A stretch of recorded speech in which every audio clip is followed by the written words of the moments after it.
बिस्मिल्लाहिर्रहमानिर्रहीम। अस्सलाम वालेकुम नाज़रीन, SM न्यूज़ के साथ मैं हूं सैयद मुक़द्दर रज़ा। नाज़रीन, भारत की रियासत कांप जाती है जब ला इलाहा कहने वाले डट जाते हैं। फिर चाहे वो एक बुरहान वली हो या एक सैयद अली गिलानी हो या फिर नाना की लाश पर बैठा हुआ एक मासूम सा 3 साला अयाद हो। भारत के जुल्म के आगे अहले ईमान ना कभी झुके हैं और ना ही कभी झुकेंगे। अहले ईमान ना ही बंदूकों से कभी खौफज़दा हुए हैं। ये साबित होता रहा है और होता रहेगा। नाज़रीन, आज फिर दुनिया ने देखा कि एक नहत्ती तालबा तकबीर की तासियत से हिंदुओं, बुलवाइयों और दहशत गर्दों और इंतहा पसंदों के आगे किस तरह से मुकाबला कर रही है। सैकड़ों बदमाश मिलकर भी एक नहत्ती तालबा को खौफज़दा नहीं कर सके, उसे हिजाब हटाने पर मजबूर नहीं कर सके, उसके बढ़ते हुए कदम नहीं रोक सके। मैं आपसे रिक्वेस्ट करूंगा कि यह मंजर हमारी नाज़रीन को दिखाया जाए जब एक नहत्ती तालबा अल्लाहु अकबर के नारे लगाते हुए आगे बढ़ रही है।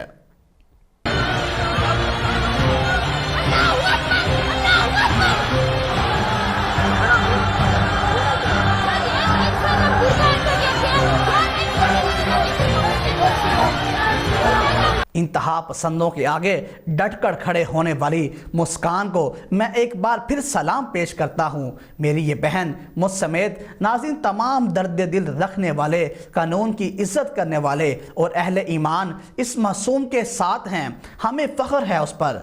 गुज़श्ता महीने कर्नाटक के सरकारी स्कूल में मुसलमान तालिबात को हिजाब पहनने से रोका गया था कि जिसके बाद मज़ीद 2 तलीमी इदारों में हिजाब पर पाबंदी लगाई गई कि जिस पर मुसलमान तालिबात ने मुजाहरे किए, अपना आइनी हक मांगा तो इंतहा पसंद हिंदुओं ने मुसलमान तालिबात पर हमले शुरू कर दिए। इस वक्त पूरे रियासत में कशीदगी है। मुसलमान दुश्मन मुजाहरे पर पुरतशद्दुद होते जा रहे हैं। शमोगा में दफ़ा 144 नाफिज कर दी गई है, लेकिन मोदी सो रहा है क्योंकि मुसलमानों के सर उतारे जाएंगे तो इसकी रियासत चमकेगी ना।